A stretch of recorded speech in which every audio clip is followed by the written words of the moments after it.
कैसे हैं आप? उम्मीद करता हूँ आप सब खैरियत से होंगे। अल्हम्दुलिल्लाह मैं भी खैरियत से हूँ। आज मैं एक मुद्दा है जो स्पेशली एक ड्रामा चला है, ड्रामा सीरियल है शेर। उसमें एक उन्होंने एक मसला दिया है जो जिसको लेके मामला बहुत ज़्यादा ज़ेर बहस है। मैं सैयद हूँ बज़ात ख़ुद, और एक बात है जो बहुत ज़्यादा सोशल मीडिया पर गर्दिश कर रही है, वो ये है कि सैयद और गैर सैयद का जो निकाह है, क्या सैयद अपनी बेटी गैर सैयद को दे सकते हैं? और उसमें ये दिखाया गया कि मना नहीं है कोई शरई लिहाज से।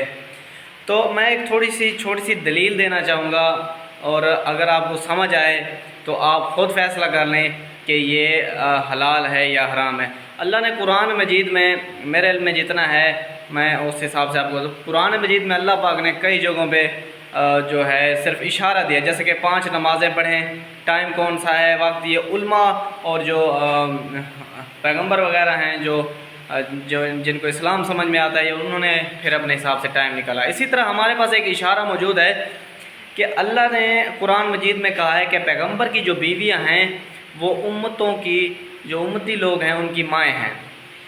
बात सुने, अगर पैगंबर की बीवी उम्मती की माँ है तो आप मुझे बताएं कि पैगंबर की जो औलाद होगी वो हमारी क्या हुई। फ़र्ज़ करें हम औलाद नबी हैं, हम आले रसूल सैयद हैं। अगर हमारी माएँ, आप फ़र्ज़ करें आले रसूल, यूँ समझ लें कि हमारी माएँ आपकी माएँ हैं, तो हम आपके क्या हुए। बात फिर घूम फिर के आती है कि फिर बेटे से भी निकाह जायज़ नहीं, लेकिन पैगंबर को अल्लाह ने बेटियाँ दी हैं, बेटे नहीं हैं।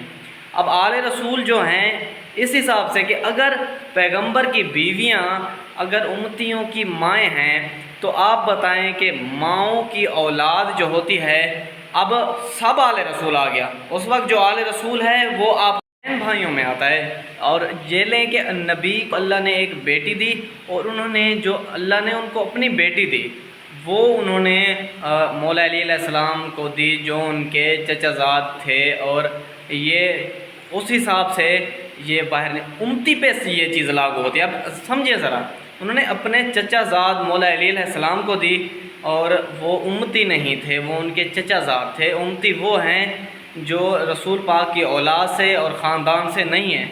तो ये बात वाज़ेह होती है कि मुकम्मल तौर पे कि उम्मती का जो है वो निकाह जायज़ नहीं है। सैयद अल्हम्दुलिल्लाह हम भी सैयद हैं, और ये कोई हमारी ख़ानदानी रिवायत नहीं है, ये एक इस्लामिक कल्चर है। आप इसको खुदारा मिक्स ना करें और गुनाह के मर्तकब ना हों।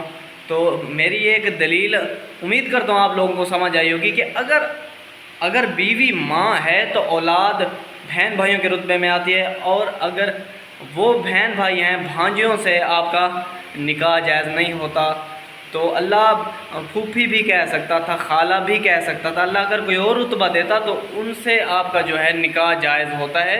ये समझने वाली बात है, और उम्मीद करता हूँ आप सबको समझ आएगी। मैं भी सैयद हूँ, गिलानी सैयद ख़ानदान से ताल्लुक़ रखता हूँ। हमारे कुछ रिश्तेदार वगैरह हैं जो गैर अखलाकी, गैर शरई तौर पे उन्होंने भी ये गलतियाँ की। मैं इस गुनाह का मर्तकब नहीं हूँ, अस्तगफिरुल्लाह। हमें इस चीज़ से, ये इस्लाम के ख़िलाफ़ है। ये देखें, अब आप कह रहे थे कि इस मना तो नहीं है, मना तो है, आप समझें। अब हर मसले में शरीयत की कोई ना कोई चीज़ ले आते हैं, फिर ये मसला भी समझने के काबिल है। आपके पास हदीस मौजूद है, आपके पास आयत मौजूद है। इस आयत को आप मुझे आपका जवाब दे दें, अगर ये आयत इस चीज़ पे लागू नहीं होती तो फिर हमें समझना चाहिए कि इसमें मना नहीं है। मना है, साफ मना है, सुमा माज़ल्लाह।